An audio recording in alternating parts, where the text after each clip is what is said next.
ஒரு பொட்டல் காடு, பொட்டல் காடு, ஓரத்தில் ஒரு மரம், அதை தாண்டி ஒரு காடு.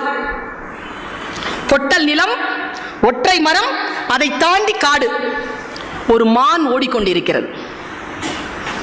தட்டு தடுமாறி ஓடுகிறது மான், பதட்டத்தோடு ஓடுகிறது மான். அப்பப்ப திரும்பி திரும்பி பார்த்து கொண்டு ஓடுகிறது மான்.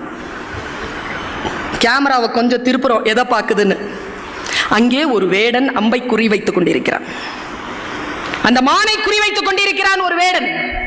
அதிலே அகப்பட்டு விடக் கூடாது என்று பதறி பதறி ஓடுகின்ற மான் அந்த ஒற்றை மர நிழலில் கொஞ்சம் ஆசுவாசப்படுவதற்காக நிற்கிறது. அதன் கால்கள் விதிர் விதிர்த்து கொண்டிருக்கின்றன. இதோ கொஞ்ச நேரத்தில் காற்றுக்குள் நுழைந்து விட்டால் வேடனிடமிருந்து தப்பித்து விடலாம் என்று காட்டை பார்க்கிறது. காடு தீப்பிடித்து எரிகிறது. என்ன செய்வது என்ற பயத்தோடு திரும்பி பார்க்கிறது. அப்பொழுது காட்டிலிருந்து புறப்பட்டு வந்த ஒரு புலி மானை பார்த்து கொண்டு நிற்கிறது. என்ன செய்வது என்று தெரியாமல் இந்த பக்கம் போகலாம் என்று இடது பக்கம் திரும்பினால் எந்த மிருகத்திற்கும் பிடிக்காத வானத்திலிருந்து பேர் இடி கேட்கிறது. அந்த வினாடியில் அது காலெல்லாம் நடுங்க யோசிக்கிறது. அதனால் அடுத்த அடி எடுத்து வைக்க முடியவில்லை. காரணம், அது பிரசவ வலியில் இருக்கிறது. இவ்வளவு சூழல். அப்பொழுது அது தன் ஆன்மாவிடம் பேசுகிறது. நான் என்ன செய்ய? ஆன்மா அதனிடத்தில் கேட்கிறது, ஏ மானே, திரும்பி வேடனிடத்தில் போய் அடிபட்டு சாக போகிறாயா? எரிகின்ற காட்டிலே போய் சாக போகிறாயா? அல்லது புலிக்கு இரையாக போகிறாயா? அல்லது இடிக்கு சிதைய போகிறாயா?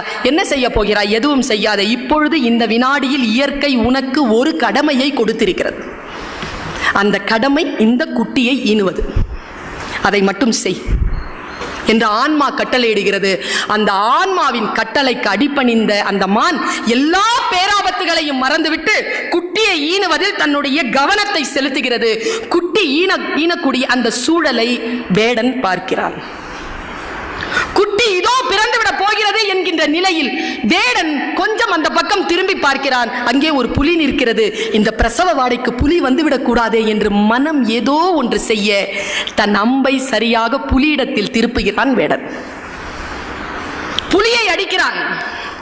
தன் மீது அம்பு பாய்ந்த போது தன்னை அடித்த வேடனை துரத்துகிறது புலி. 2 ஆபத்து காலி. இடி இடித்ததில்லையா? அந்த வினாடியில் பெரும் மழையாக பெய்து காட்டிலே இருக்கக்கூடிய தீ அடைகிறது. இது கதை. சொல்லும் நீதி என்ன தெரியுமா? நீ உன் கடமையை முழுமையாக செய்தால் உன்னை சுற்றி இருக்கக்கூடிய பேராபத்துகளை இயற்கை பார்த்து கொள்ளும் என்கின்ற ஆழம். நம் மனம்தான் நமக்கு குரு, நம் மனம்தான் நமக்கு தலைமை. இந்த தலைமை சரியாக இருந்தால் சுற்றுச்சூழலும் சமூக தொண்டும் மிக சீரிய அளவில் இருக்கும்.